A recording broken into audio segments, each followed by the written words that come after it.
In the quiet town of Hawthorne, Halloween was more than just costumes and candy. Legend had it that each October 31st, an ancient spirit rose to roam the fields. Locals knew to stay away from the old Darrow farm, where an eerie, weather-beaten scarecrow had been planted since the late 1800s. No one could remember when it had been put there or by whom, and no one dared to move it. They only knew that strange things happened if you got too close. A group of teenagers decided to make it their Halloween dare to visit the Scarecrow and record what happened. They'd heard the stories. A farmer gone mad, a scarecrow found clutching human bones. But the allure of fame and fear was irresistible.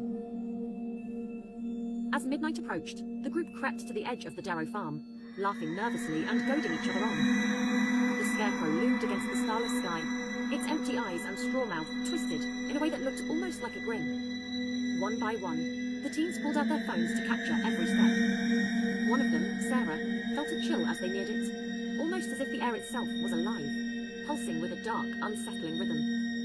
Ignoring the feeling, she raised her camera toward the Scarecrow and pressed record. Her phone screen went dark, then flashed an image. A man hanging from the Scarecrow's post, his body writhing as straw crawled up his skin like vines, twisting and tightening around his limbs. She gasped and stumbled back, but her friends didn't see.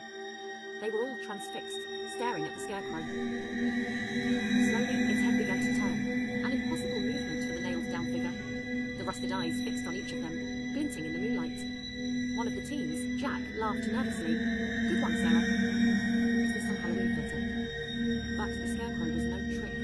It groaned, a sound like wood snapping under pressure, and its hand patched and twisted from decades of decay retrapped. In horror, the group realized it wasn't made of straw.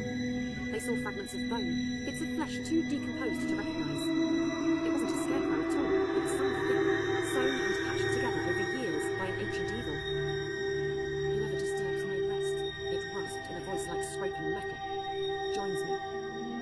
The friends broke into a run, but the Scarecrow's twisted body lurched after them, faster than seemed possible. Every time they glanced back, it was closer, until it loomed in their path, blocking every escape.